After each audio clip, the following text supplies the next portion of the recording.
Hey y'all, Billy from Perma Pastures Farm. Here's your weekly update in the most consequential chicken and compost producing system on planet Earth, bar none in my opinion. Anyway, here we are. We're going to do what we do every single week, but we cover a different aspect of what goes on in this chicken tractor on steroids. Today we'll get to that a little bit later, but what's going to happen is this is their week 1 compost cage, but I want to kind of focus on the decomposition that happens in the successive weeks, in the weeks prior to this. So this is the one, it's going to get turned downhill, and the other piles are going to get turned downhill. And the one at the very end is now finished compost. We're going to take it and turn it into the pile from the week before. And folks, if you want to see greater detail, remember, go back and watch the first video to see how all of this unfolds. So let's just kind of take a little field trip here.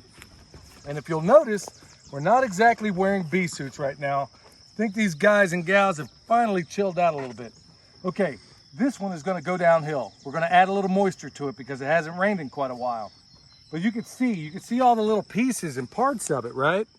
So let's go and look at the one prior, the week prior to this. I want you to see this. Look at this. It's broken down a little bit more. You can see that it's darker, okay? And then let's go to the one that is going to turn. We're going to take this net, we're going to move it to here, and this is going to turn into that pile right there. This is finished compost, y'all. Look at this. This stuff is ready to rock and roll, okay? And what grass clippings and stuff you see in here, that's when we raked everything from the surrounding areas. But by and large, this is finished compost. We're going to turn this into that, then it's off to the races. So with that said, y'all, we won't bore you with the other processes. Look at everything in the system from start to finish. And then you'll see how all of this unfolds. We're going to go ahead and do what we normally do, flip all these piles, move the chicken tractor down the hill a little bit more, and then we'll pick it up in the end.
Hey, cool little interesting note, y'all. This is where we put that pig skin that we processed a couple of weeks ago. And this is a week 1 pile, and it's almost completely gone already. The chickens did their work. Now the compost pile is gonna do the rest. The beauty of this system, y'all.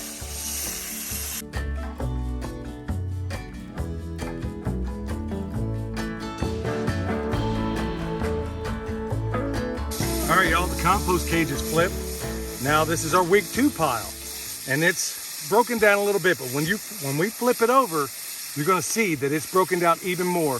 The one down there is the pile after that, and we'll cover that in a minute. So she's spraying this area, the ground, where we're about to flip it, and we're about to get on it right now. This pile, it's not 18 days, it's gonna take about a month, but I'm only putting my hands on it 4 times in that month. And honestly, after having done this for years now, I think it's a much higher quality compost. I really do. I really, really do. So with that said, it's time to flip it.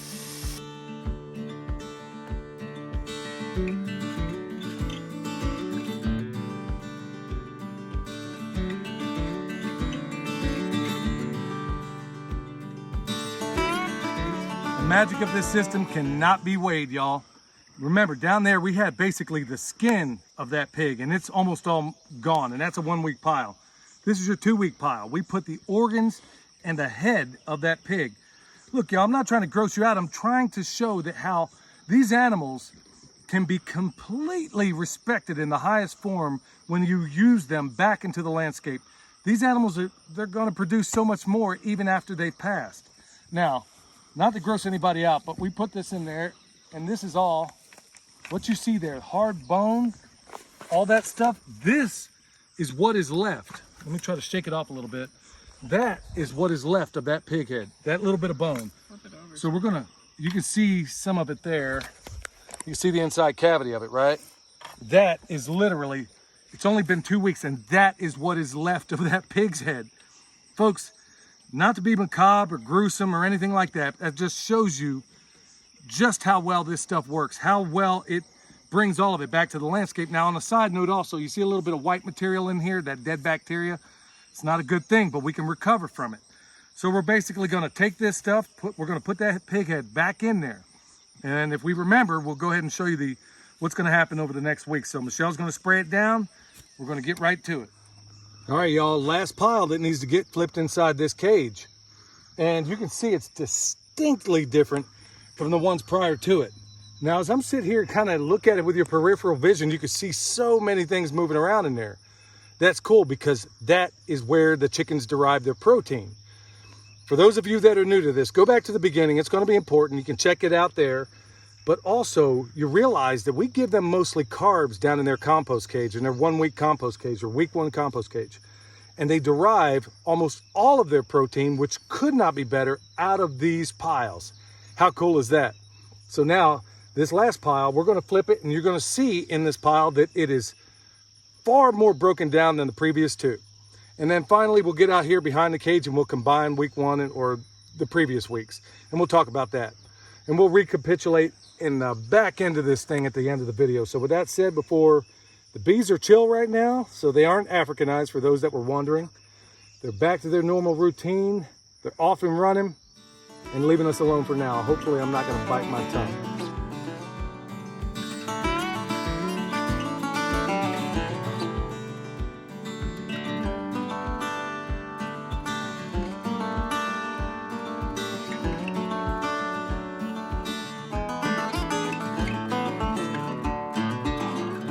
Okay, y'all, we're on the outside of the cage now. So we got this one that just turned out, and we got this one that was covered up from last week. At this point, we're gonna put them together just like we did the last time. So we're gonna add a little bit of water and we're gonna cover it up. So folks, this is awesome. Here in this system, after this flip, we will have produced 9 cubic yards of finished compost, highest quality you could possibly find. Can't buy it anywhere. It can only be done at your place. So folks, that is the beauty of this system. So many beautiful parts of this system. We're going to get that done. The bees are chill as all get out right now. And William's giving me that look like, Dad, don't jinx us. We'll get this done and we'll get out there and let them out.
All right, here's why this system costs us nothing at all.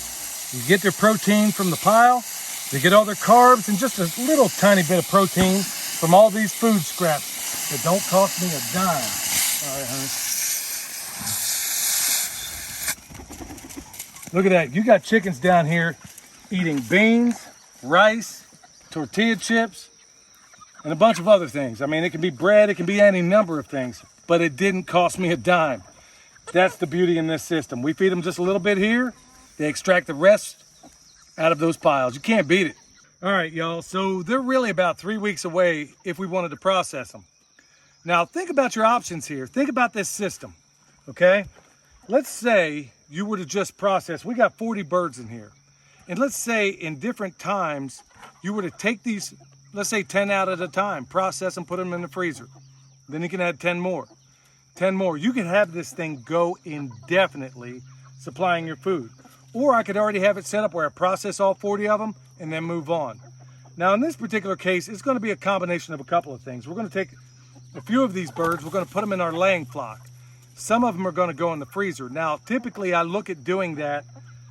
I typically never let birds get over 16 weeks because at that point, you can almost set your clock to it. At about week 15, the boys, the roosters, start acting like roosters, and then you got problems in here. So far, I haven't seen any of that. So I'm going to see just how far out, because we raised these birds ourselves. We hatched them out the whole 9 yards. They didn't even cost us that money. So we're going to see how long they can go and let them keep producing compost for us in the system, because frankly, we don't need the chicken right now. What we need, and we can't get enough of, is compost. So we're probably going to let these guys and gals go as long as we possibly can. But folks, that is the beauty of this chicken tractor on steroids system. That's why we do weekly updates. This is why I'm trying to evangelize this thing as far and as wide and encourage as many of you out there to do the same. Because when you go to that grocery store and you find magnetic chicken, or you go to that grocery store and buy, like I did the other day, Michelle wanted to make some Rice Krispie treats. Get Rice Krispies and half the box is full. Folks, that's backdoor inflation. They may not show it in the price, but they give you less product. These, growing our own food, producing our own stuff, is how we mitigate whatever's going on in that grocery store. So you don't have to go there. Ideally, the point that we want to achieve right here on this farm is as we have in the other places, where the only thing I need to go to the store for is toilet paper and aluminum foil. That's the goal. That's the goal. We want to produce everything, even their feed, ultimately right here on this farm. But this is a good way in going out doing that. And folks, this is why I want everybody out there, if you're able-bodied, if you know people that might find this interesting, spread it far and wide, not to aggrandize us, but to champion this system. That's really what I want to try to communicate here, folks. In these times where it's so tough for everybody else out there, these are ways that we can make it a little bit easier, okay? So folks, remember, subscribe, tell your friends about us. Till next time, this is Billy, the Permaculture Pimp Daddy from Perma Pastures Farm, where PIMP stands for Permaculture is my passion. Right here is the reasons why, y'all. We'll see you next time.